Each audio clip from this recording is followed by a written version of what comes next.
No, are you? Not at all. We're pro. So in case you missed it, we posted our show schedule on the website yesterday. Yep. We have a really exciting show for you. We'll just kind of go over our outline real quick. Sure. So we've got the ESO news recap and look ahead.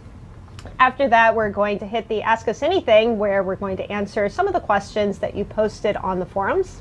After that, we'll have the ESO Fan Creations Showcase, where we're going to show some of the art. We're also going to be speaking with fan artist Isriana. Oh, yeah? She'll be here, yep. All the way from Finland. Yeah. After that, we'll do our Life at Sauce segment with one of our content designers, Jason Barnes. Followed by upcoming fan-organized events, so all the RP events in Tamriel. After that, we will get into the Justice System preview with our Justice Lead, Scott Nixon. The greatest title. I keep wanting to say Justice League. After that, or actually throughout the show, we'll also have giveaways, of course.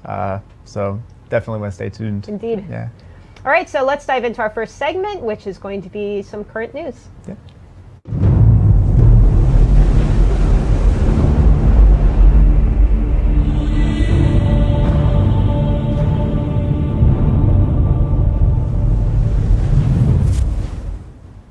So we have 1.5.6 live on the servers now. 1.5.7 is coming. We're actually aiming for Monday for that, so you can look forward to that.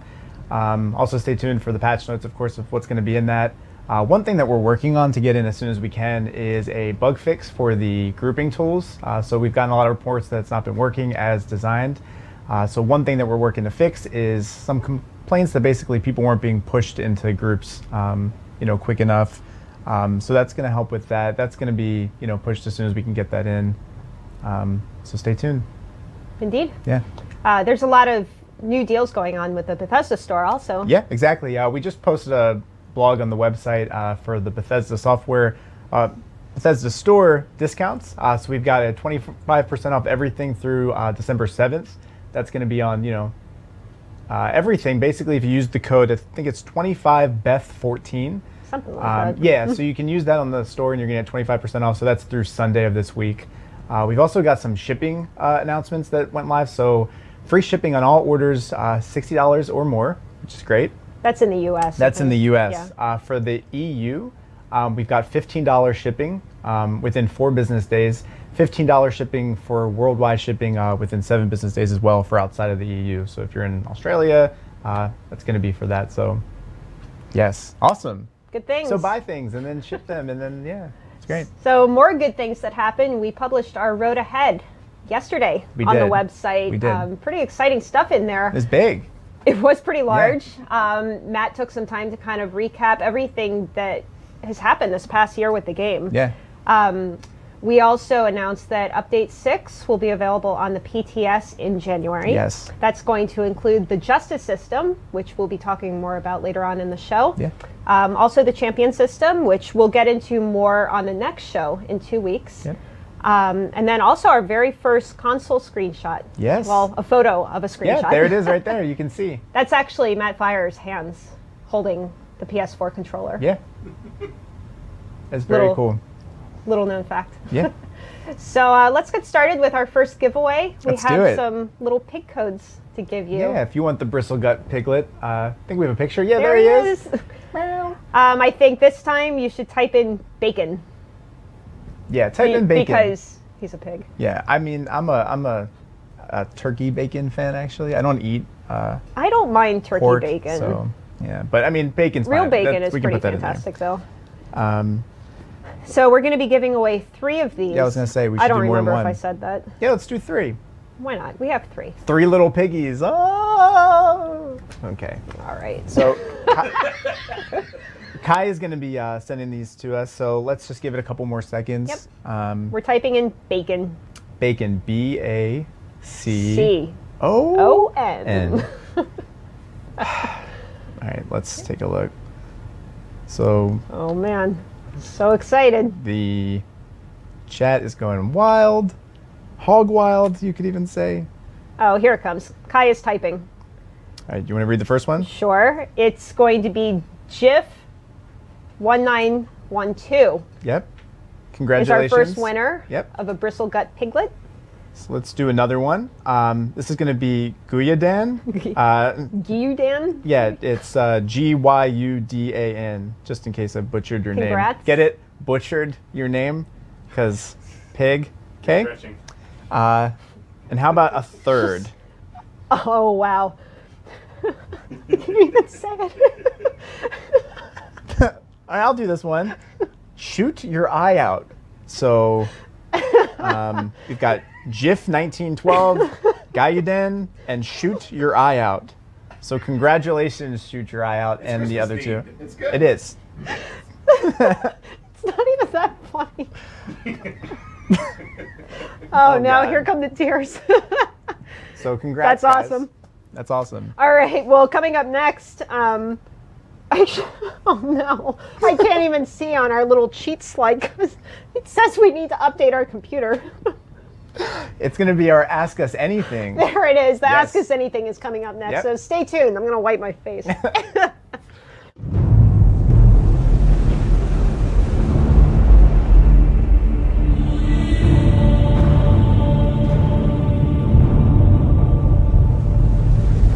Oh, it just won't stop.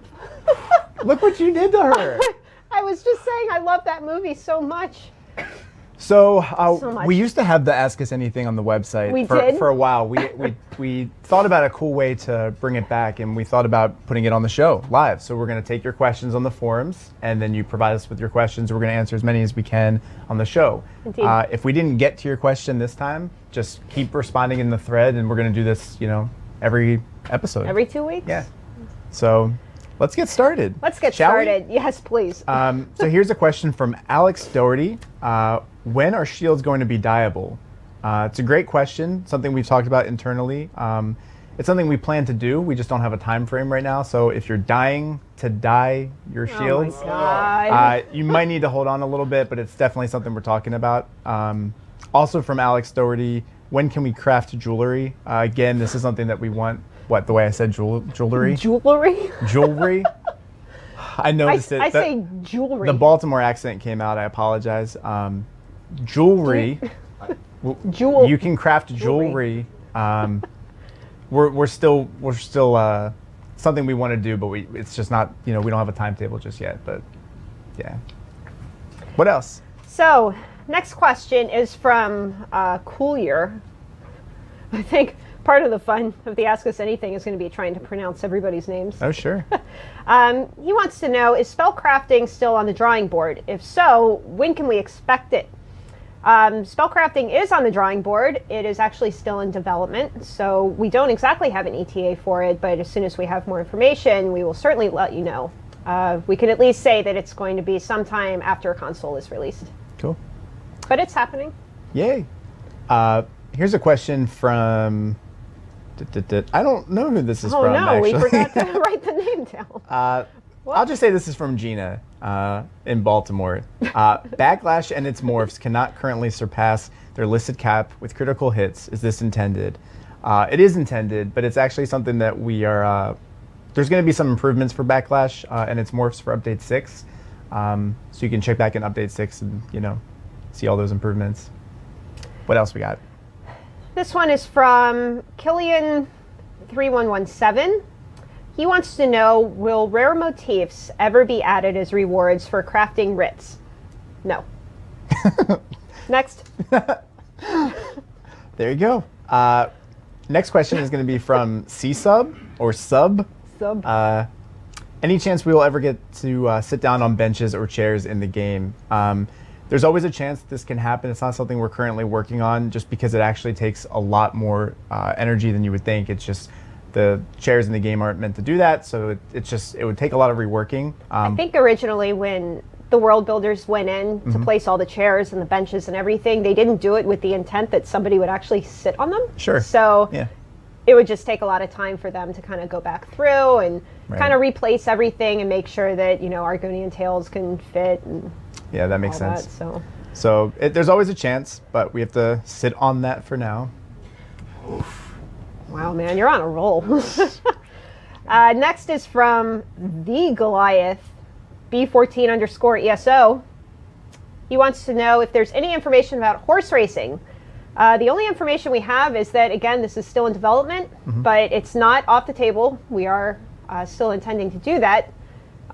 So as usual, we will let you know when we have more details. Yeah. Here's a good question. This is from Timid Observer. I noticed that you guys have a lot of artists on the show, ESO Live, with phone interviews and that sort of thing, but would you ever have on an add-on developer since they really help to make the game go? It's actually a great suggestion and one that we didn't think about, but certainly something we will consider for future episodes. Yeah, if you are an add-on developer and you want to be on the show, or anyone you want to suggest that we interview, feel free to let us know. But yeah, this is definitely a great idea. So thanks, Timid Observer. That is a great observation. Yeah, well done. So this one is from Tiny Thinker, stating first, in PvP, there is an achievement gap. There is a steady progression of achievements for a while and then a gap where the next things to work toward start to dry up. There's a thread hosted called Early to Mid-Range Achievements that Tiny Thinker would like us to consider. So we actually took a look at the thread. We passed it along to some of our developers, and they thought it was filled with a lot of really good ideas. So even though it's not something we're currently working on, it's something that we'll definitely consider for the future. Awesome. Awesome, as I said. I've heard you say that word a lot. I say awesome a lot, and I think that's awesome. So I say so a lot. So awesome. Why don't you get started? Like that. Are you guys going to be working to release any guides on new systems before they're released? That's a question by Leonim. Yes, so it might not be like a traditional guide per se, but we just released one on the website for crafting writs. A lot of people found that helpful, and we definitely want to try to get that closer to when the systems go live. So update 6, we have a lot of systems, so I'm sure you can expect to see some of that stuff on the website closer to when that hits, PTS or live. So yeah. Yep. Next is a question from Despair9 asking, road ahead posts are supposedly a monthly thing. Why is there such a delay?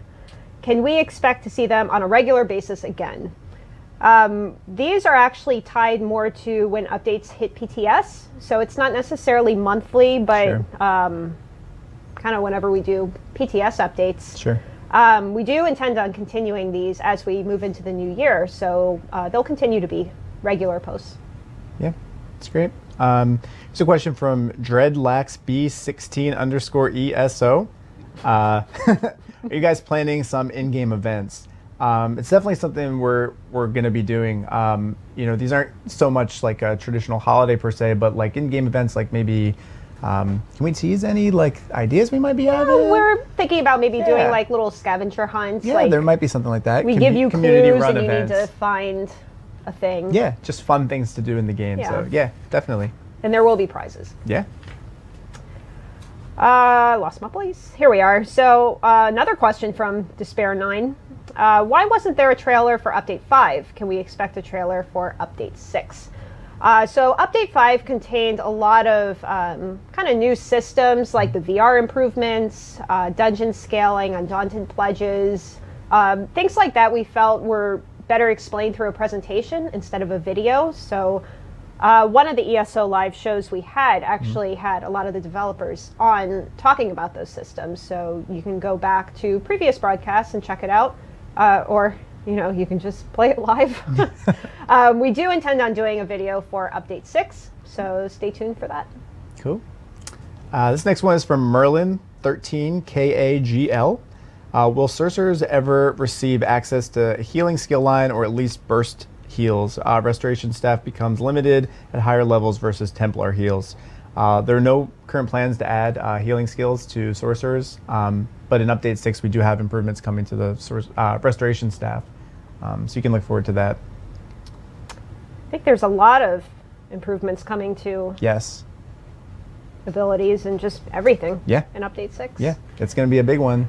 I can't wait to do the patch notes. Yay! So coming up next is a question. That was a lie. That might have been a lie. Coming up next, we have Wenzu2222B16_ESO.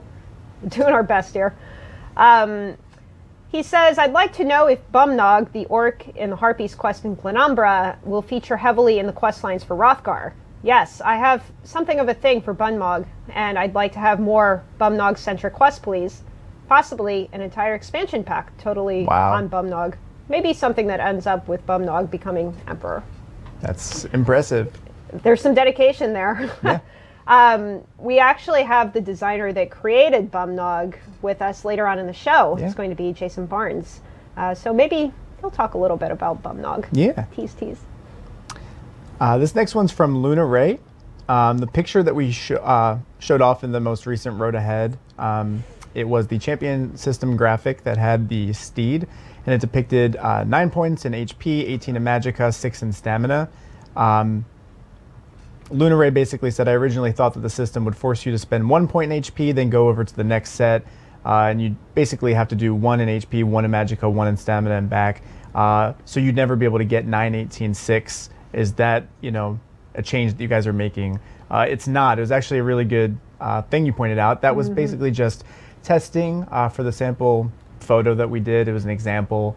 We allocated those points, and it wasn't accurate.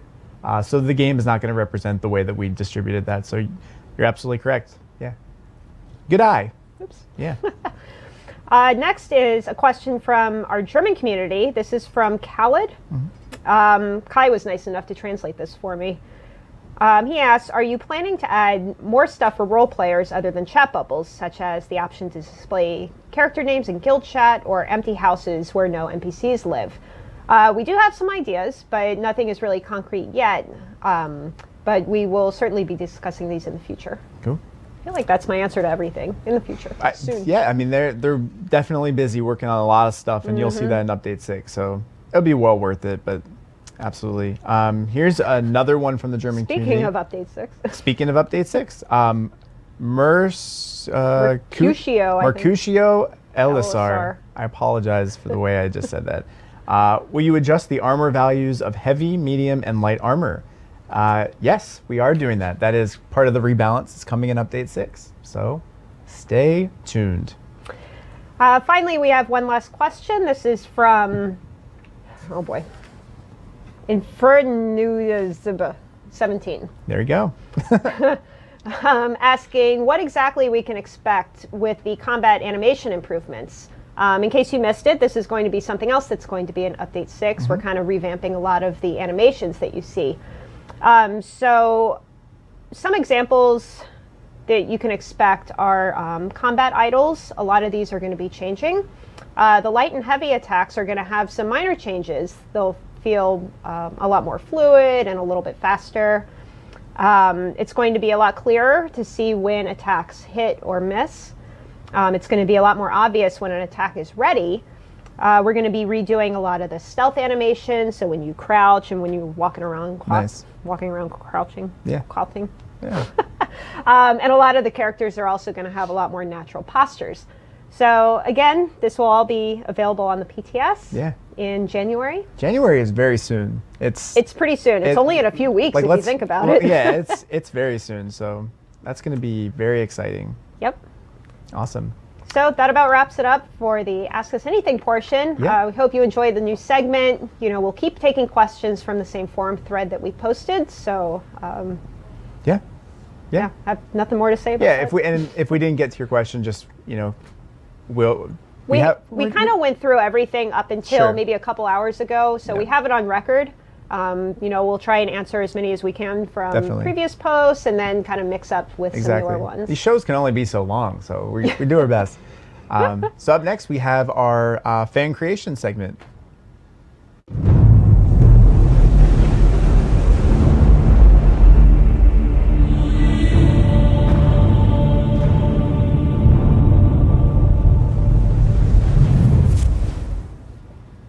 Yay! We're back. We are. So we're going to dive in a little bit into some of our favorite fan creations from the past couple weeks. Yeah.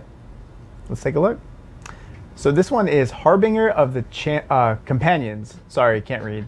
She looks like a champion. She does. Okay. She's a champion. By Kuroi Marzipan on DeviantArt. I'm just butchering names today. Jason and I are going to do our best to be art critics this week. Well, this is female orc character, member of the Companions. I love the armor. The armor is very cool. I think the The shoulder pieces kind of look like mouths. Like They do look like some sort of animal head. Yeah. Just clamping down. Yeah. She could be a model with those high cheekbones. Yeah, I totally agree. Totally agree. This is awesome. Very good job. Yeah. Next up, we have Ma'alika by Killer Ending. This was found on the official ESO Tumblr page. Beautiful. So this looks like it's kind of like a cheetah style Khajiit. Mm-hmm. You know? Yeah. This is actually the artist's character in game. It's a Templar warrior. It's beautiful. I love the lighting. This is weird. My notes say she's an excellent cook. I wonder what she cooks. I wonder. How do we know she's an excellent cook? She's looking at the mushrooms in the back thinking, what can I make out of those? Pretty much. But this is beautiful. I love the lighting and the actual, like the fur, the tail. It's beautiful. Yeah, it's nice. Yeah, very nice job. So this one is called The Reunion by Rosalind Summers on DeviantArt. I love the background on this piece. It's pretty cool. It's kind of like, it almost looks like stone, or it could even be like scales of a giant dragon's tail that's behind them. I love your imagination. Thank you. I'm very imaginative. This is a reunion. They're embracing. This is between Jendar the Argonian, which is a player character by Gangzi's girl. I believe that's the player's name. It's close. Yeah, I did my best. Sindril the Wood Elf is the Wood Elf, which is... Oh, that's Slayer Serena's yep, character. Exactly. That's her character. Right so, on. yeah. Very cool piece. This one is The King of Worms by Voomf 87ers. We should do sound effects. Yeah, I think we're really good at that. I really like kind of him staring at you. He's giving you the stink eye a little bit. Like me personally? Or it looks like from the angle we're sitting here. Yeah, it looks it's like true. he's staring right at you. Yeah, it's nice. Don't mess with him. I think he looks mad at me. Why is he so mad? His hair might be rivaling yours a little bit. It's way cooler. It's way cooler. I like the color too. Very nice. This next one is Ursinthar by Lidiki on DeviantArt. I need to learn to read better. I apologize. Words are hard. This is an awesome piece. I love the hair, the detail in the hair, the lighting on the armor. It's very cool. This is actually a study of the artist's character, and it kind of looks like a grumpy Altmer. Don't you think it's a little grumpy? Slightly, but Yeah. aren't most elves kind of grumpy? Well, I don't know if they are or not. I'm just making that up. I don't know why you would be with those ears. They're so cool. I would be really happy if I had hair that nice. Yeah, If I wouldn't we could all? get it into a bun like that perfectly. I try. It just doesn't work out. Falls out. What else we got? All right, next we have Reflection in a Window by Adhara Neal. This actually looks like it's based on the Bosmer that's in the cinematic trailers. Yeah. I can't actually tell if this is a cosplay or a piece of art. Cosplay, I believe. Let's go with that. Yeah. Well, it looks awesome. No, it's very cool. All right. And let's see what's next. Oh, so this is adorable. This is from Slayer Serena, which we've had on the show.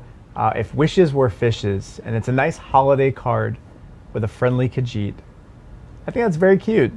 It is. I like this one a lot. The card actually came with a message that said Happy Holidays to everyone at ZeniMax and to all my friends and watchers, which is very sweet. Aw. Yeah. Happy Holidays to you too. Thank you, Serena. That was very nice. This one is Bosmer and Altmer by the Dactyl. Yeah. The Bosmer clearly on the left with the Altmer on the right. I love the colors and the line work, and they're just beautiful. Yeah? All right, awesome. And last one, Dibella by Isriana on Tumblr. Isriana is someone we're going to be speaking to very shortly, but this is her latest piece, and it's very cute. It's of the Dibella, which is the goddess of beauty and love. It's one of the divines. It is, which I also think this piece is divine, if I had to say. Aw, very cute. Thank you. Thank you. Well, That's awesome. yeah, next we're going to be speaking with Isriana. Should we do it? Yeah. I think we should. Let's plug in some headphones and listen. Oh, where did mine go? Well, I'll be prepared. Thank you. Istriana, are you there?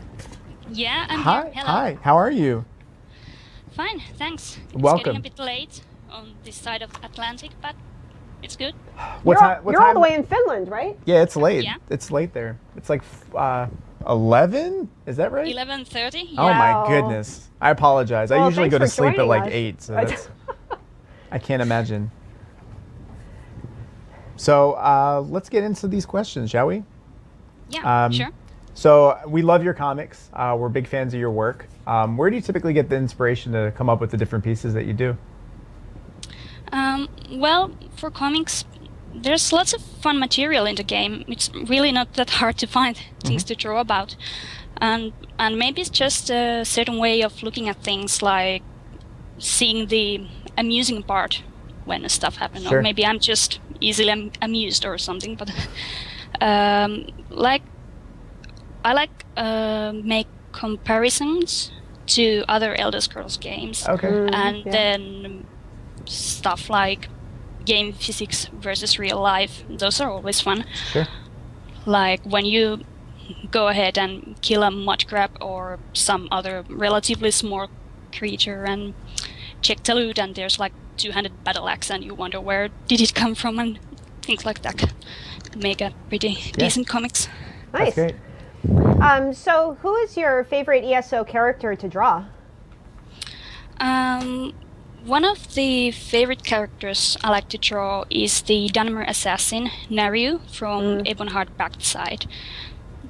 She's just interesting character, and she has so much personality, so it's really nice to try to achieve that in my drawings. And I've drawn her for a few times now, and I've seen her a few times. Yeah, I expect to see her in the future artwork as well. Nice. Nice. Very cool. Can you tell us a little bit about your character on the game? I believe Noli is the... Yeah. Yeah. Can you tell us about her? Yeah, sure. So she's a Breton sorcerer from Daggerfall Covenant, and red messy hair, so many freckles as I could find. And I actually played this character during the beta, and I liked her. I liked her a lot, so I decided to recreate her after the launch and continue those adventures. And she started off sort of as a hedge mage, lots of raw talent, but not really book smart or highly educated or anything like that. But since the beginning, she has of course joined the Mages Guild, found lore books, learned new skills and all that. So I'd say she's a pretty efficient battle mage by now. Her being rank 4 currently, I think. Oh, nice. So how long does it typically take you to create a full piece, like your latest one, If You Ever Need Me? Well, it depends on the level of details, of course, and how complex it's going to be and things like that. But If You Ever Need Me, I think it took about 15 hours altogether. Wow. I did it during 3 days, and I was actually kind of lucky with that because it ended up looking pretty much I had envisioned at first. That's not always the case. Another one of my drawings on the road, I had to redraw the background for like 4 or 5 times because I wasn't happy with it, and it took so much time. Very cool. Yeah. So when you play the game, what kind of things do you like to do? I mean, activity-wise, do you like to fish or just adventure around on your horse? I mean, what kind of things do you like to do? Well, I'm a PvE player, so questing, harvesting stuff. I like collecting all kinds of things and fill my inventory and then cry about not having inventory space. Crafting, admiring sceneries, that sort of thing. Nice. And exploring is actually a lot of fun now that I've reached veteran ranks, as you know, the whole area is about same level as I am, and I can just pick a direction and go do whatever I want and see what comes. Yeah. In lower levels it's a bit more challenging, since if you wander off too far you can easily come across enemies that are like 5 levels higher than you, and that might not end so well according to my experience. So are there any ESO characters that you plan to draw in the future? So many. I have so many sketches waiting for me to get some time. But I'm currently playing through Altmeri Dominion quests, and so one character I really want to draw is Razumdar. Oh yeah. Oh yeah. He's Fan just favorite. amazing. Yeah. And of course, then there are these charming fellows from Covenant side, Jakarn and Darien Gautier, Yes. which also look for my attention. Yeah. And also, I'd like to draw a few of my favorite scenes from the main quest, so Lyris and some other characters might made appearance eventually. Yeah, that would be great. That would be really nice to see. Awesome. Well, thank you so much for being on the show, Isriana. Yeah, thank you. Thank you. If anyone wants to check out her work, of course, her DeviantArt page, but we feature it on the Chronicle pretty much every edition. It is, yeah, it's you're a huge very contributor. busy. Yes, so thank I you. appreciate that. Thank you very much for being on the show. Thanks, Isriana. Thank See ya. you. Awesome. See you. So up next, we have our Life at Zoss segment with Jason Barnes.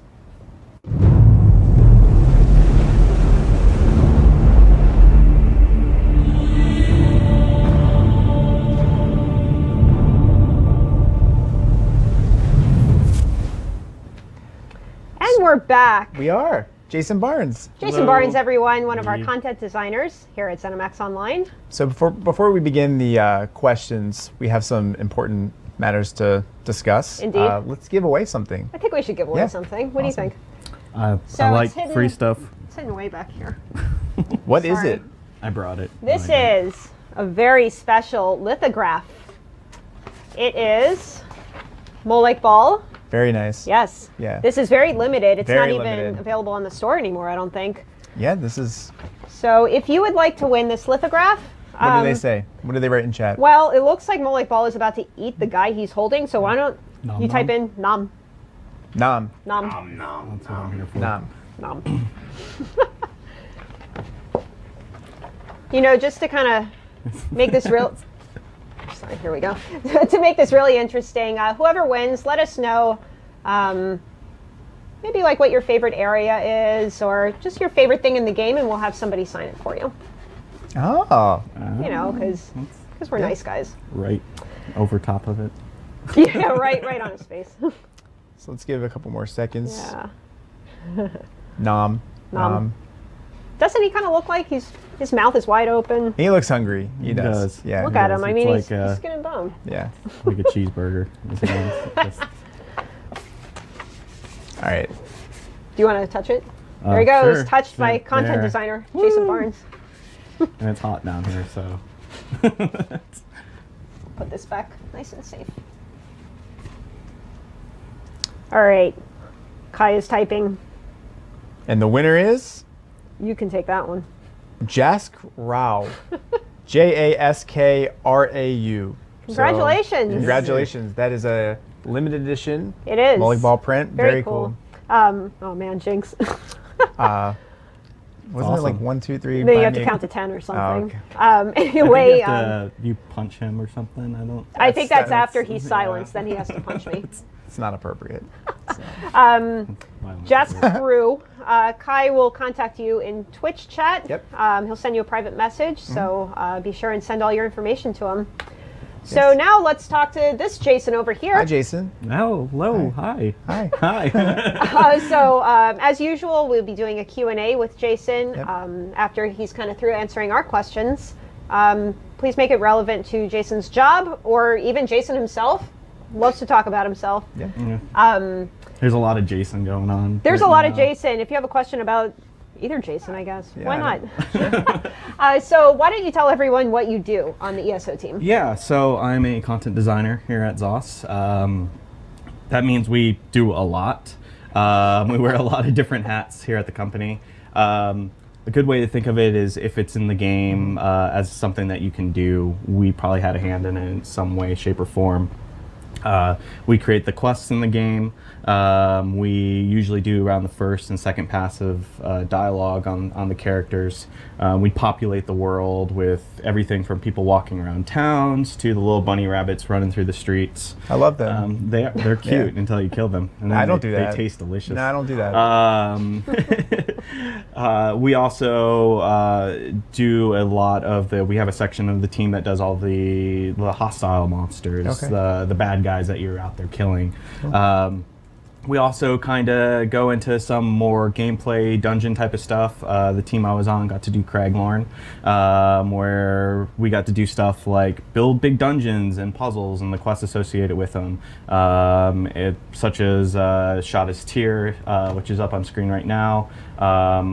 Making all the actual content in that was really fun, and just kind of seeing the players' reactions. And then most recently, just finishing up Dragon Star Arena, which was a blast to make, designing all the that's different really stages, popular. figuring out different ways to kill players is always fun. So, and there is a lot of different ways to die in Dragon Star Arena. Sounds like a fun job. Yeah.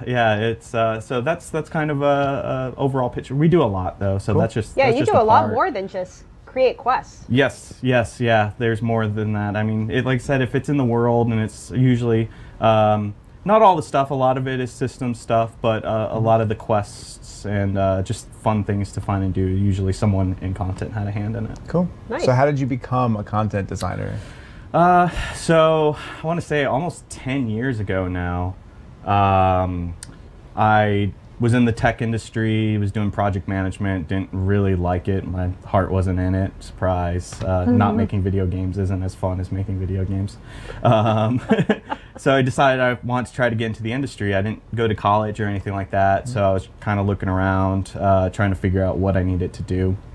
So I ended up moving around the country a bit for other reasons until eventually I ended up in Austin, Texas, and got my first job at NCSoft as a tester on City of Heroes. Cool. I was on that project for a couple of years, kind of learning what happens behind the scenes at a game studio, kind of how everything works. It was a big surprise, and just figuring out how everything is. It's not, sitting around drinking Mountain Dew, eating pizza all day. Well, it's that. But, I mean, Yeah, sorry. it's that and more. Yeah. So eventually ended up moving up to Virginia. Was trying to find a job in the industry. Put my resume in actually at Bethesda at the time, but ZeniMax Online had just kind of started hiring, and so it ended up getting forwarded up to here. Interviewed, got the job here as part of the QA team, and kind of help. There was 4 of us at that time. Nice. Yeah. So for a year, because I still lived in Virginia, I got to do the fun of driving 160 miles a day. That's a fun commute. 5 for days no one a that's week ever done for it. a year. Yeah. That's a fantastic commute. We have Yes. something here called the Beltway. Yes. And there's 2 of them. There's one around DC and Yeah. then one in Baltimore. DC might be the worst traffic I've ever driven in. It is. And I lived down sometimes- right outside DC for a while. Actually, when I first started here too. So That's devotion. we had It is. similar Yeah, commutes, that's and it it is. was awful. Yeah, cool. it's like if you want to go 2 miles, it's like an hour, Right. for so Pretty much, that was yeah. fun. But yeah, I did that for a year. Cool. And because I came in so early and left so late because I didn't want to hit rush hour, I got to kind of learning how the tools worked in the game, how everything was designed. And then I talked to some folks and was like, hey, I really want to get into this. This is really fun. So I ended up actually creating this big test scenario where I could test everything in the game, but I put it to a story and had all this other stuff and kind of used that as my submission for my design portfolio, and got some feedback on it, made some changes, and then eventually got pulled into design and been doing that for coming up on my 5-year anniversary. Wow. So Nice. Congratulations. Yeah, that's awesome. it's fun. So, aside from working with Paul Sage, what is the favorite part of your job? He may or may Wow. not be watching you. That's hard because working with Paul Sage is a delight. Delight. I think probably, and there's a lot of really fun parts of the job, but the actual creation of something and seeing it get into the player's hands, seeing how they respond to certain things, kind of what they really like, what you see them talking about on the forums or doing fan art on, and just generally watching people play through like Twitch streams and stuff. With Dragon Star Arena, when that was testing, we would watch just streams and kind of seeing how people were responding and enjoying it, and just what they were doing. And the team, everyone puts in so much work for these things. So to see people to be able to actually kind of come in and play it, it's just really fun and really enjoyable. Same thing goes for, characters that we create. We had a question about Bumnog earlier, which was awesome. It's a really cool character that we got to make. I designed it with the help of our writer, Bill Slavisek. I hope I'm saying his name right. Otherwise, Bill, you can yell at me later. I remember with Bumnog, we actually pitched the idea of, hey, here's an orc that is going to punch harpies in the face. What do you think about that? And I think I was in a meeting with Paul, actually, and he just kind of gave me this look of, like, are you kidding? And I was like, just think of the T-shirts we could sell. Nice. But so I'm still waiting for the Bumnog punching harpies shirt. We'll need to get on that. But just seeing kind of how the fans can kind of enjoy that stuff, and just knowing, like I said, all the pieces and everyone who works to put all this together, it's really, really worth it. It's, we're really thankful for that. And then the other part would just be the creation of everything, taking an idea that's just something in someone's head and then bringing it to life is also. A part of that, the creation process, what does that look like? What does that actually look like to implement? So it varies depending on what we're doing, but like example of like a zone, if we're building, a lot of times what we'll do is we'll all get into the room. That's everyone from the designers to the writers to our artists, like our world builders, the guys and girls who actually build the world, and animators and everyone. We just kind of have a big powwow. We discuss, what do we want this to be? What is the story going to be? How does this fit in with the rest of the game? What are the types of activities we want to do? Characters we want to use, things like that. And then from there we kind of step back, write up tons and tons of documentation, and then we just start putting it in the game piece by piece. What we initially start off as a very bare bones kind of plain landscape with a building with no props in it, and we do the first pass of dialogue, so it's very rough, like, hi, I need you to kill things, just to see how the flow of everything feels. And then we just kind of go in iteration after iteration and add to that. And you have your animators coming in giving us custom animations and FX doing that, and the world builders are filling in the world, and then we hand it off and the writers kind of do their pass and make everything pop that much more with the dialogue and all the text, and then it goes to QA, and just eventually the last part and one of the funnest parts is when it goes out and gets recorded and then comes back, and then we get to play it for the first time and hear an actual actor speaking the lines and kind of performing it, and sometimes it brings these characters to life. Probably. It's got to be so cool. Yeah, it's definitely that. I would say that's kind of the whole process, is just everyone working together and seeing the final product. It's awesome. Yeah, definitely. That's cool. So what are some of your favorite quests or areas or even characters that you contributed to creating? All right. So excited. I have a couple, well, more than a couple, but I'll try to get through them quick. So we just showed Bumnog. Bumnog was a blast to create because he's kind of this part of this guild that's not good enough to be in any guilds. So they said, hey, let's just form up and get our butts kicked a lot. And putting them in any type of situation that is going to go horribly wrong is a blast. Another character that I created with the help again of Bill Slavisek, the writer, is Darian Gautier, for anyone who played the Daggerfall Covenant. He's kind of the golden boy. Yeah, very suave. He's probably hit on you once or 10 times. Just creating his kind of whole story and what's going on with him, really. He actually plays a really big role throughout the Daggerfall Covenant and even into the Cold Harbor without giving anything away. But he was just really fun. Like, certain characters are just really, really fun to kind of mess around and put them in these situations. And then probably my final and favorite character is Naryu Varian, which we actually saw some fan art of earlier. Again, with the help of Bill Slavisek writing, we created this character that actually a lot of people seem to really enjoy. We love writing her, so it just, again, another character that any type of time you put her in a situation or you can find an opportunity that makes sense to have her in the game, we love doing that, and it's really fun for us. Yes, it shows. So favorite quest probably that I ever got to do was the end of Rivenspire, for anyone who's played it. The end of the Doomcrag, without giving anything away. The entire team did an awesome job on that zone. I think everything came together really well. But being able to kind of conclude that with the final quest and wrap it up was really enjoyable. And I would just say the most fun thing in general, just to kind of dabble around with and make, was Dragonstar Arena. Just like I said, anytime you have the opportunity to kill players in many, many ways, it's always a blast. Yeah, it's rewarding. Yeah. And I know you actually would kind of stalk players that were testing on PTS, right? I wasn't stalking. I was watching them uncomfortably through their Watching windows. closely. Yeah. No.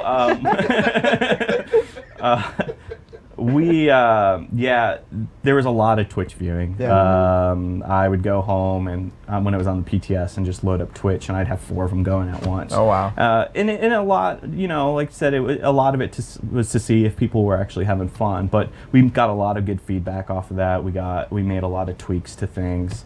So we're watching. Always watching. We're watching you. So your job sounds incredibly fun. If I want to be you, how do I be you? What do I have to do? Well, step one, you've already got his name. No, he has my name. We'll we discuss can, this yeah, this is offline. fine. He does But got the hair. if I want to have your job, what do I have to do? Not me personally. I'm asking on behalf of. I just want to make that clear. I would say that there's multiple ways to kind of get your foot in the door. I know a lot of people who have gone to school for it. I didn't. I kind of got through, I don't know if you'd call it the old-fashioned way, but a lot of people tend to kind of get their foot in the door through QA, Sure. Customer service. Hard work. Hard work, yes, Hard dedication. work. Yeah. 4-hour-long commutes. Yeah. But I would also suggest picking up there's a lot of games that have tools that you can kind of teach yourself with. The kind of standard go-to is Neverwinter Nights. A lot of people, the original, go to that and just design, because it's not really art heavy. You can kind of go in and write your own stories, kind of create things, and start messing around with that. It's extremely complicated when you kind of go in brand new, but as you learn, you start to kind of build upon that, which is really good. I would also say start small. A lot of designers have this image of their head that I want to make this game and it's going to be epic and there's going to be hundreds of characters and you're going to do a billion things. Don't. Just start with something that takes like 10, 20 minutes and finish. Honestly, one of the hardest things that I found in general is just finishing a project. Because you always, even now, you always want to go back and fix things or change things or update things. So just if you ever want to do anything, start small, build a little dungeon crawl or something like that, and finish it and get it out there. Let people play it and get feedback. And play lots of video games. So and live in an area that actually has video game studios. That helps. That's true. That does help. So what are you currently working on for the game? Right now, my team is actually doing a lot of fixes for a lot of the patch notes for quest content and stuff like that. So we're doing a lot of the bug fixing, but we've also been helping out kind of get the game ready for Justice, which you'll hear about later in the show. Indeed. So very cool. Awesome. So we have some questions here. Let's see. Java Who is asking if Blessed Crucible will ever come out in veteran mode, and will you help develop that? I cannot actually say for sure because I'm not. We actually have a separate dungeon team. I am not part of that team currently, but I can't say for sure. I don't Someone know, else honestly. in chat is saying that their money is on Arx Corinium as the next veteran dungeon. And then he says, "Write it down." Right. Okay. I'll let people know. The one from maybe Brett O'Ellie? Oh, sure. From Brett O'Ellie. I don't think I did any better than you did. Do you have a crazy idea that you've ever ran by somebody and they thought it was good and, you know, everyone likes it and you're going to do it? Something really cool or something you did? In Shadastula, in Deshawn,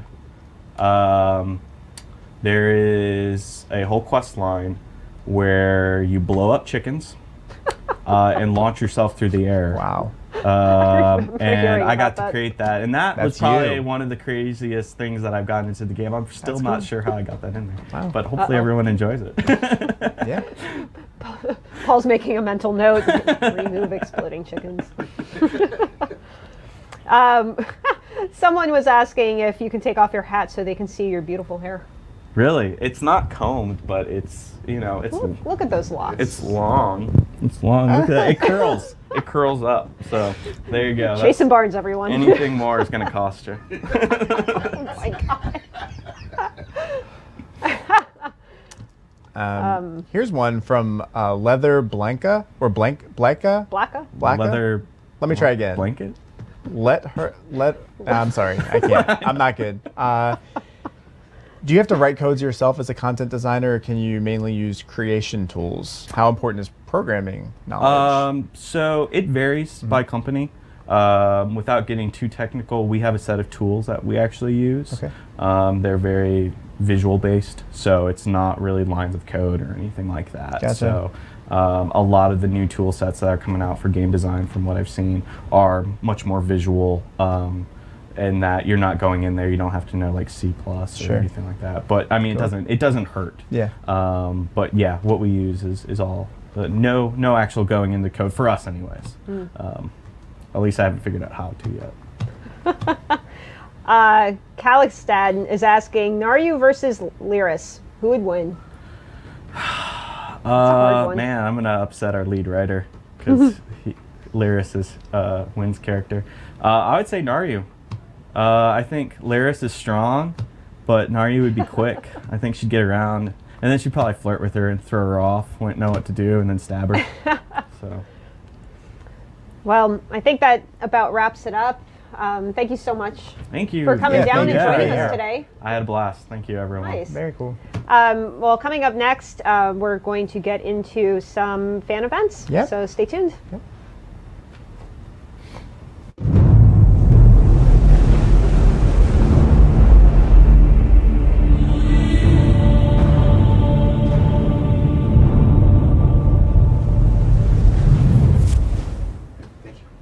All right, we're back. We are back. That was a nice little break. Yeah. So now we've got community events, so all the events taking place across Tamriel. So let's get into them, shall we? We shall. There we go. This is the Curse of Alton Coromont. This is a 2-day RP event that aims to simulate a pirate town. So I think there's a ghost ship, and it's going to be a pretty neat event. It's taking place on Friday, which is today. Oh my God. It is. 9 p.m. Tonight. And it's also going to be tomorrow at 9 p.m. as well. This is hosted by the Human Floyd, and we actually have a quick video that they put together to show off the event. So let's watch it. Alton Coromont is a festering pit of piracy and crime on the best of days. But now, some say, it has become truly cursed. Sailors whisper of a ghost ship which has come to port. While others claim it is a fanciful lie, no one can deny the signs that something is amiss. A local girl has been murdered, other people have simply vanished. Several outbursts of violence have been put down by the local pirate lord's enforcers, and an entire shipment of food rotted the second it touched the port's dock. The shanty town has been unsettled since One Eye, the port's previous owner, was kicked out by a new pirate, Bloodybeard. While this Nord's generosity towards the locals and nearby Argonian villages hasn't gone unnoticed, neither have his darker dealings.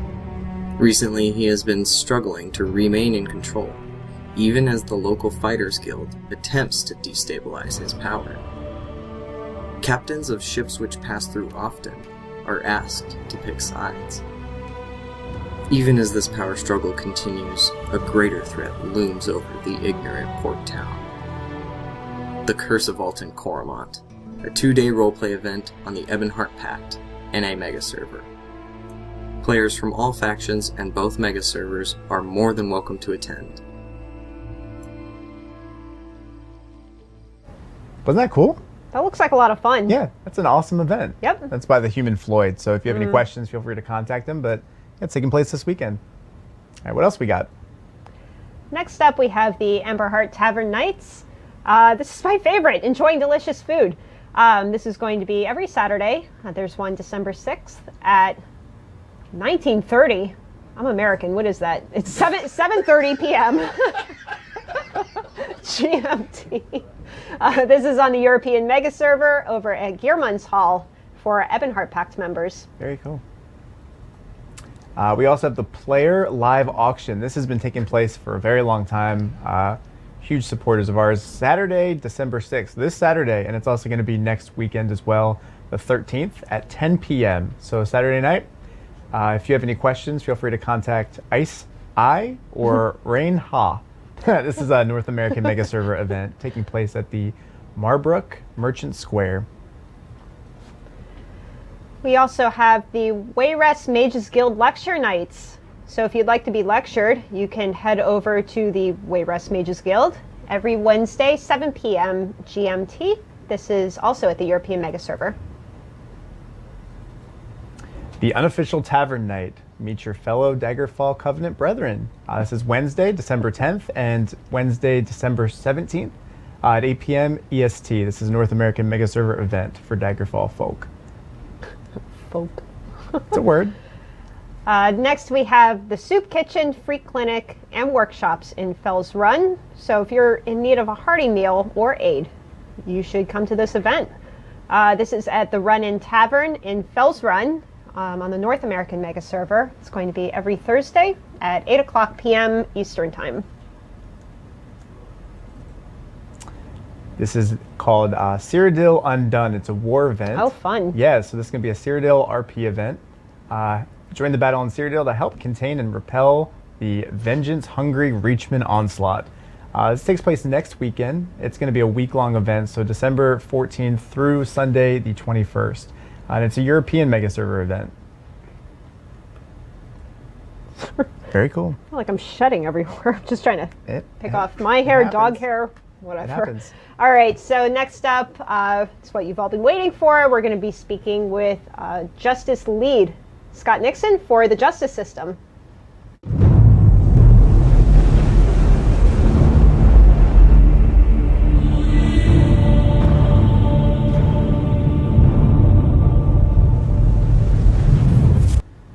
Welcome back, everyone. Welcome. Here's Scott Nixon, our Hi, Scott. Justice Lead.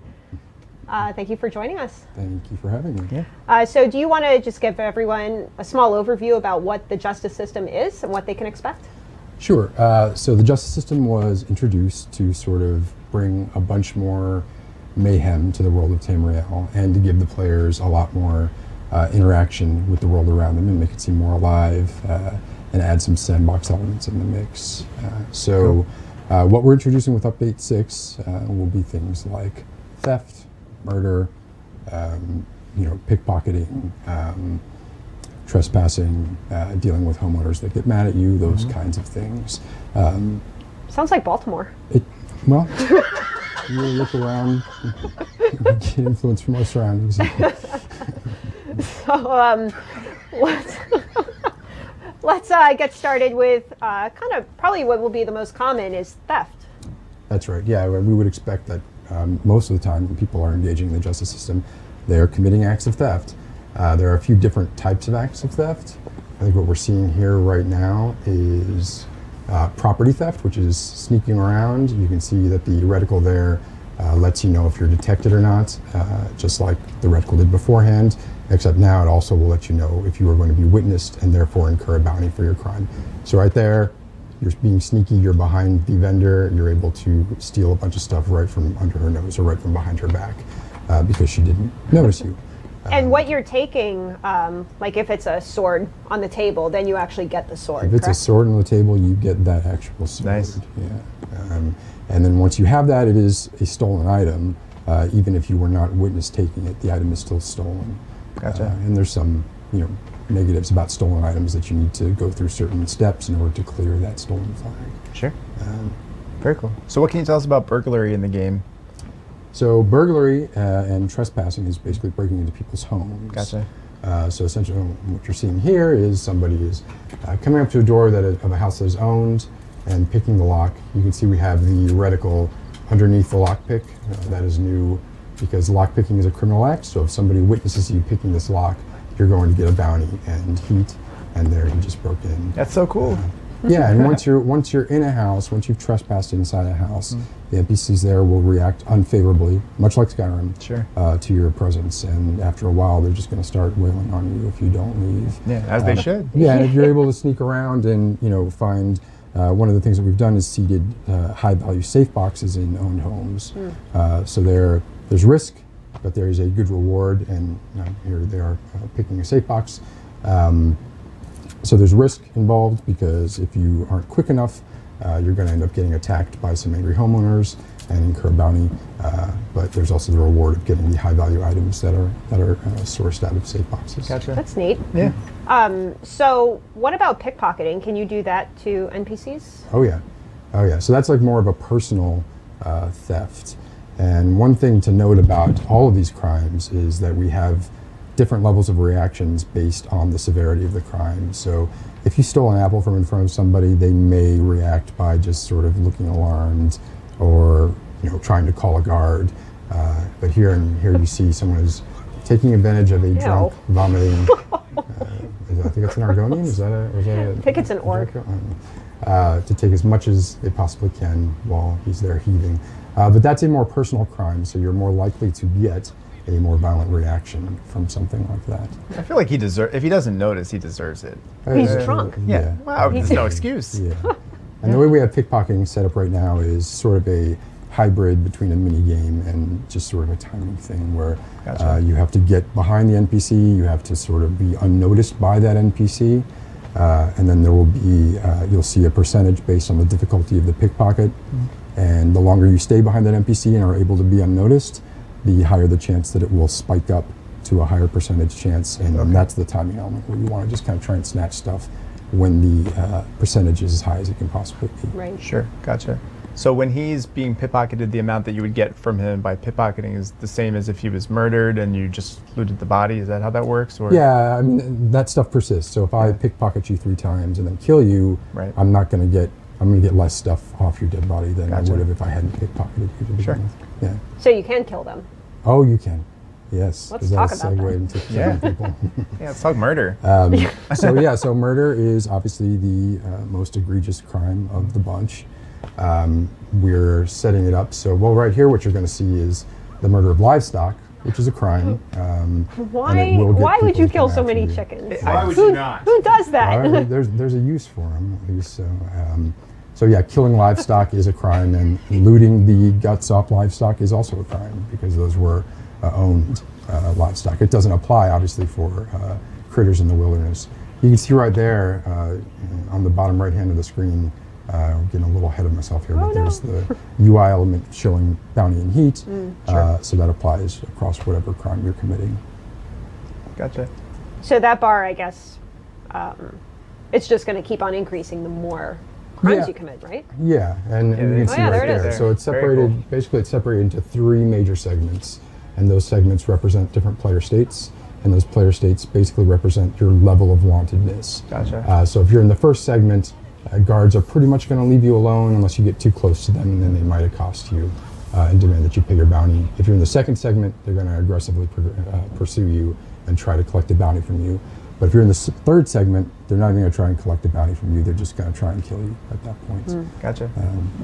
I could talk a little more about the heat aspect of that system as well. Sure. So, I'm sure everyone would love to hear it. Yeah. So bounty is basically what your debt to society specifically.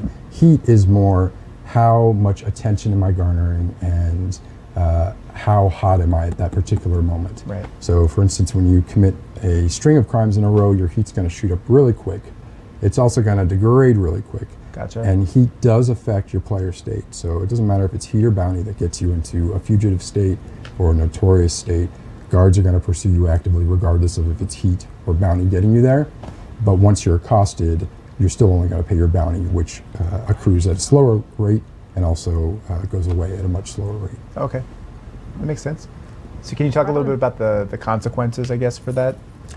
So what you get out of the system, a lot of what you get out of the system are stolen items.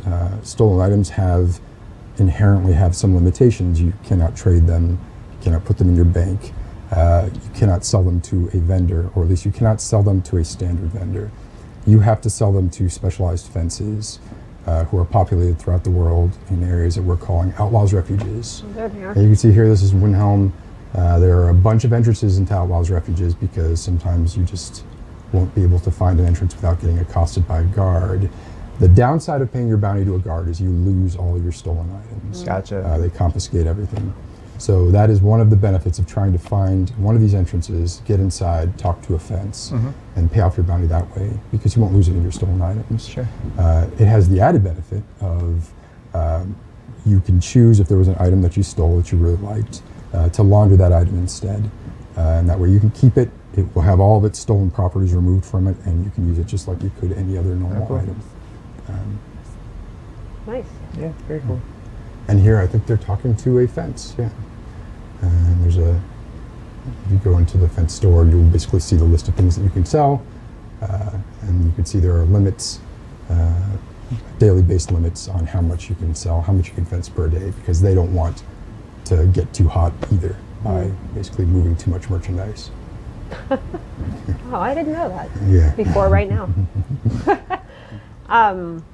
So unless there's anything else you wanted to add, we can kind of get started with some questions. Sure, yeah, let's answer some questions. May as well, right? Yeah. We've had a lot of questions on the forums. We opened up a thread, so a lot of these questions are from the forums. Of course, if you have any questions, feel free to shoot them into the chat as well. We can take them. Indeed. Cool. So there's a question here from Slurg on the forums. He's asking if you accidentally hit a key and cast a spell in the general direction of an NPC, is that going to damage your reputation? Yes, it will if you have opted into the justice system. Okay. If you are not opted into the justice system, then it will have no effect. So if you are choosing to participate in justice, you need to be more careful about what you do when you're around people that can get hurt. So there is a toggle for turning it on. There and is off. a toggle for turning it on and off if you don't wish to participate in Cool. justice. What is the default? The default is on. Okay. So we want people to As it participate should be. in Yeah, of justice. course. Yeah, I mean, Why it's going to be a wouldn't lot of fun. It's going to be chaotic and a lot of fun to watch. Yeah. But for people who enjoy running through town, spamming AoEs and free swinging everywhere, they probably will want to disable justice, or they're going to get in a lot of trouble very quickly. Yes, very much. Here's another one this is from BB Sooner.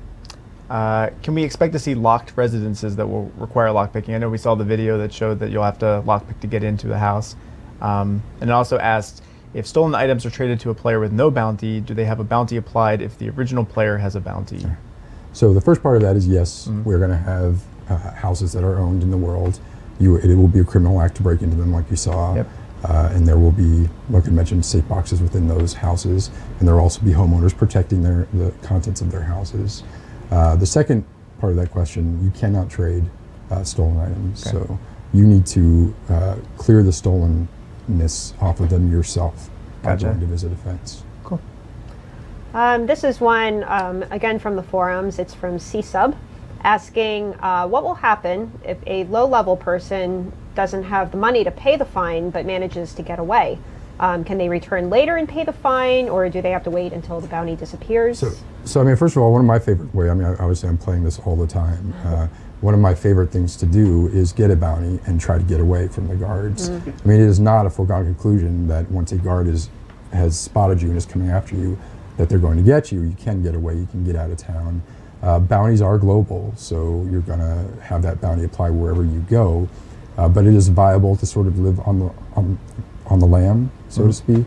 Your bounty does decay over time, but it decays fairly slowly. So in that case, what you would want to do is either get the gold somehow to pay off your bounty, or wait, kind of living on the lam and trying to stay away from justified areas and cities. That's so cool. Yeah, That's what I want to do. until stuff had cooled down a bit, and then you could go back in and That's very cool. take care of your debt to society. We have another question from Slurg. This is a good one. Will animals be able to witness crimes? I'm still mad about that chicken in Skyrim that put a huge bounty on my head. So animals will not be able to witness crimes. It is a crime to kill livestock, and it is a crime to take stuff off of their corpses. And we tend to have made sure that there are NPCs. Part of this effort involved us going to cities and really sort of taking a look at how NPCs were moving around the cities as well as guards, and try and make sure that we had set up a lot of interesting scenarios for you to try and scout areas out, see what you could see if you could see when people were clearing away, and then go in and quick commit your crime. So something like this lady here is obviously kind of there watching over the livestock. So a lot of times you're thinking you're getting, you might think you're going to get away with something and you're not. And that's what the reticle is for, basically. Cool. If you crouch and you see the word hidden, nobody can witness what you're doing. And that's a pretty safe way to, if you don't want to get caught committing crimes, just make sure it says hidden when you do the crime. Good to know. Let's take one from Twitch chat. This is from Lost in the Woods, 75, asking if NPCs can steal from you with the new justice system, or is it just you stealing from NPCs? No, right now it is you stealing from NPCs. It's probably better that way. Yeah, NPCs cannot steal from you. That would be painful. Yes. Here's one from the forums by Lord Richter. Will we encounter a situation where a person would be sleeping or at least moving around from location to location? So will the NPCs basically be, moving around? Sometimes they're not the same location. Yeah. So that was part of the sort of re-citification effort that I spoke about a moment ago. Yeah. We're trying to create these situations where maybe someone is asleep for a while, maybe they leave their house for a little while, maybe they go on a walk and go hang out down by the lake and go fishing for a little bit. Sure. And times where we're going to have NPCs, we're going to send them down alleys where there are no other NPCs around. Oh, wow. And what are they doing down there? I don't know, but if you want to take advantage of that fact, then that would be a good time to kill them. So yeah, we are creating those kinds of things, and there are things, someone who's sleeping is probably not going to be able to witness you commit a crime, right. But when they're awake, they will. So cool. You got to kind Just of like in factor real all life. those things. Yeah, it's true. Yeah, you got to factor all those things in when you're trying to be evil. Here's one from Forgebreaker from the Twitch chat asking, can you still loot from crates and not actively participate in the justice system? You can loot from unowned clickies. Unowned clickies still exist, and they are part of, unowned crates and unowned property. And that is still we've worked hand in hand with the provisioning system to make sure that is still viable if you don't want to take part in crime. And I imagine it's going to be pretty obvious what you can take and what you shouldn't be able to. If you mouse over, so we tried to make it contextually obvious. So obviously stuff that's in houses that aren't abandoned are going to generally be owned. Right here, you're trying to steal from a vendor's cart. Obviously everything there is going to be owned. But apart from that, we have the UI cues of it says steal and it's in red, and it lets you know on no uncertain terms that is a criminal activity right there. Yeah. Very cool. Cool. Here's one from Elf Boy. Festive. I mean, it's the holiday season. Elf Boy. What steps will be taken to ensure that the justice system is not used to grief? One examples would be players killing vendors and quest givers and that sort of thing. That's been at the forefront of our minds from day one. So there are, just like in Skyrim, there are NPCs that you can kill, and there are a subset of NPCs that you cannot kill. We are still exploring ways of how to exactly message that to the player, but it will be very clear, and basically if it's somebody that you can't kill, you might be able to thwack at them a bit and then they take a knee or do something like that. But you won't be able to ever stop another player's progress by griefing, surrounding, or griefing or trying to kill people that are quest essential. Cool. Or vendor, that applies to vendors as well. Good.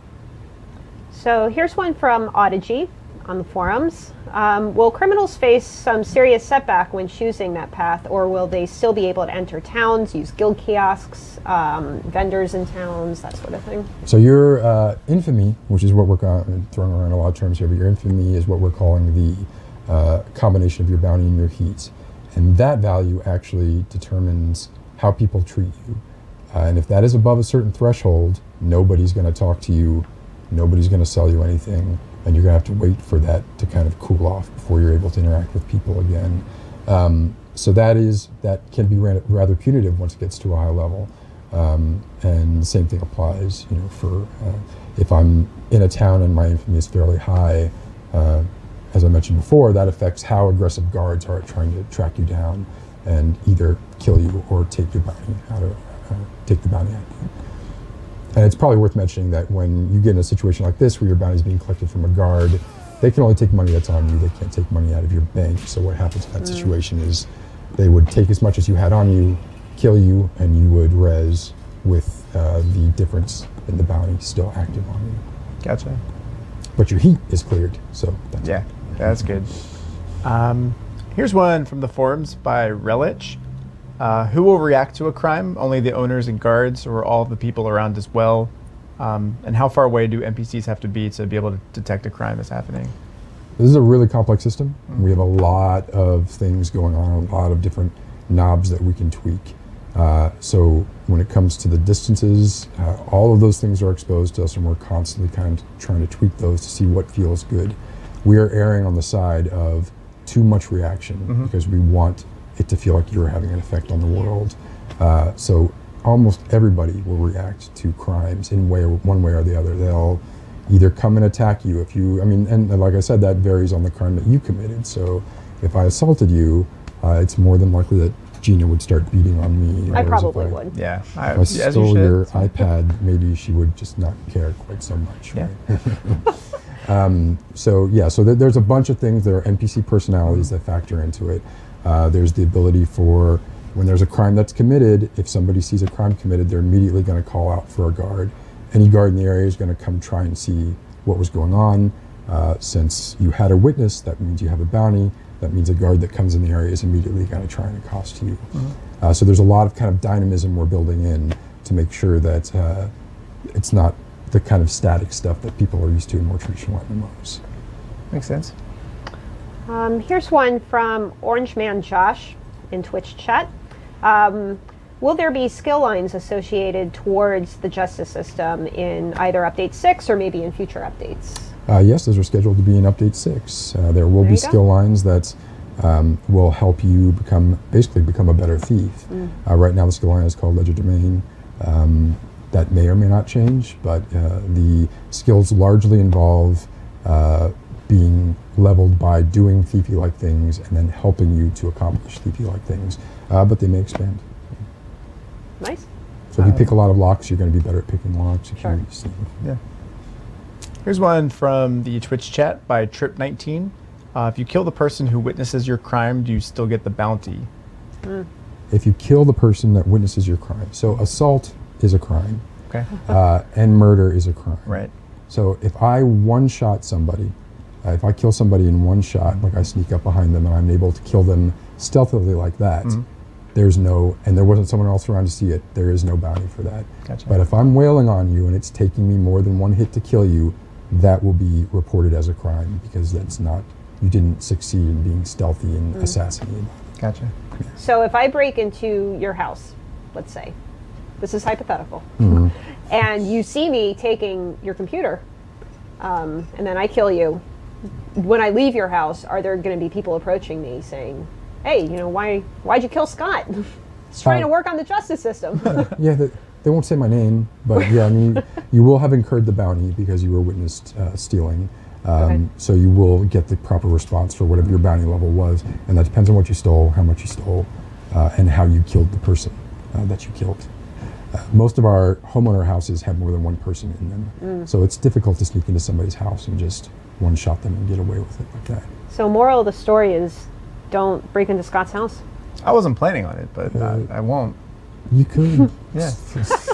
I don't want to die. I am not even going to try this name, but this is also from Twitch chat asking if there will be achievements regarding I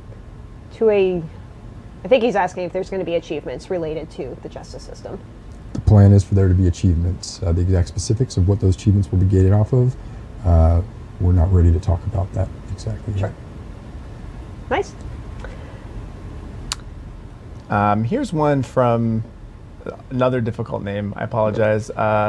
Will the justice system allow for the hiring of lawyers, or do criminals get equal rights? Do you like that one? This is Tamriel. It's it's frontier justice. I think everyone deserves. Well, people are very hardened out there. They see murder a lot. Yeah. It's pretty much they'll execute you on the spot. Yep. It's street justice. It is. It is the way it should be, though. All right, so this is from Atropos. He's actually the guild leader from Entropy Rising. He's asking, will NPC reactions to a crime be sufficiently dangerous to deter players? Yes, absolutely. There you go. Yes. Yeah. Again, we are tweaking a lot of these knobs to make sure that we're not disincentivizing you from committing justice, but making sure that you have to carefully weigh the risk versus the reward whenever you're deciding to commit a criminal act. And a lot of this you can get by contextual clues. If you walk into a town full of soldiers and you think that it's going to be easy to, pick their pockets and not get any information for it, you're probably in trouble. And there are other things too. I mean, if you steal from someone on a full moon, you never know what that person might actually be or what they might do. Yeah, it's a good point. It's a very good point. Pick your targets wisely. Yes, that's going to be important. Here's another one from the Twitch chat from Crave More. So some of the items in the game, if they don't have value, since crime's going to be introduced in the game, will those items have value? So I guess that works with provisioning maybe. And so we're doing a complete revamp on the items that will be used and that will be sourced for theft. Okay. Those items are going to depend on where you steal from. If I steal from a castle, I'm going to get royally themed items. I don't know if it will be the Queen's Unmentionables or what have you, but something along those lines. Cool. And if I steal from an abandoned house, it's more likely going to be a burlap sack with some kind of souvenir in it or something like that is worth less. We are trying to keep the most valuable items in things like the strong boxes and keep the valuable drops on the regular sources rather rare. Yeah. But there will be times when you get very lucky. Cool. So Fizzanence has a question. There's rumors regarding guards being more or less impossible to kill. Is this true? Guards currently are invulnerable. They will accost you. They will extract justice from you. And if you try to go toe-to-toe against them, you will be able to escape. You will not be able to defeat them. Okay. But it's very, like I'd mentioned, like one of the most fun that I have when I'm playing with this system is generally trying to elude guards and get my bounty up pretty high and then see if I can escape, stun them. I mean, they'll still react, and they still have combat packages, and they'll still be able to react in certain ways that you'll be able to get out of what might seem like an insurmountable situation, but you will not be able to kill a guard. That sounds like a challenge to me. It is. It does sound like a challenge. Here's another one from Not So Accurate number one. No, No. either way. Can I build up my bounty and heat in one house and then switch off justice and just walk outside? No. Okay. No, there are safeguards to prevent you from exploiting in that Good. manner. Yeah, that's good. Here's one from Nizir. I've seen you on the forums and Reddit. We're watching. Will there be jails or prisons? There will not be jails or prisons in Update 6. We've talked about that, and it's certainly not ruled out as a future possibility tied in with different future releases. Okay. Here's another one from the Twitch chat. Metacon. Will there be some sort of weekly leaderboard for the most wanted criminals or something like that? Again, yeah, there's not currently a plan for that. That has been on the table before, so it's probably not 100% off the table right now, but is not scheduled for Update 6. Very cool. Well, I think that about wraps it up. If there's anything else you want to kind of throw in, little tidbits of information, now's your time. There was a drinking game going on in the chat where if you said the word justice, they were going to take drinks. Oh, man. They must be plastered right now. Justice. Well, actually, that's a really good segue to our next giveaway. We're going to give away one of the Symbiote Nord figurines. So if you want to win this guy, type in mead. Mead. Like what Nords drink. Mead. M-E-A-D. Justice. Mead. Yeah, that probably would have been better, but it's okay. Where did he go? I think here he's he back is. there, isn't he? He's camera shy. Here he is. That's adorable. I love this figure. It's actually kind of big, so it's a nice piece on your desk. He's significantly larger than a lot of the other similar Yeah. figures. This little guy comes with a wolfhound pet that will follow you around in game, Yeah. not in real life. So yeah, if you want to win him, Mead. Mead. Let's give it a few more seconds. Mead. With a D. There you go. You want to hold him? It's cool. All right. I feel like that's just about enough time. Survey says. Drum roll, please. Doo-doo-doo. I'm not going to actually beat on my computer. You should. Uh-oh. I think it makes it happen faster. I think maybe if I keep asking Kai, do you have a winner yet? Do you have a winner yet? Do you have a winner yet? Yeah, he There's a does. winner. Krautenhammer. That sounds very German, Kai. Congratulations, Krautenhammer. It's random, we promise. You've just won this glorious little Nord that Scott Nixon is holding. Yeah, that is so cool. It's adorable. So as usual, Kai will contact you in Yep. Twitch chat. Yeah, check your inbox in Twitch, because, you know, it's how you get it, so Indeed. gotta do it. Well, that about wraps up our show for this week. Yeah, thank you guys for the questions on the Ask Us Anything and the Justice system on the forums. If you have questions for the future episodes of ESO Live, keep asking questions in that Ask Us Anything forum. Yeah, definitely. We will be back on December 19th at 4 o'clock p.m. Eastern Time. Yep. We hope you enjoyed this show. Definitely let us know what you think. If you have any artwork or anything that you'd like for us to share on the show, feel free to email us. We're at community@elderscrollsonline.com. Awesome. Thank you for joining us, Scott. Yeah, It's thank wonderful you. having you. That was great. And, You did the show justice. Oh. I think we need to Paul's leave now. pleased. I'm sorry. I apologize. Well, with that, see you next time. Thank you, guys.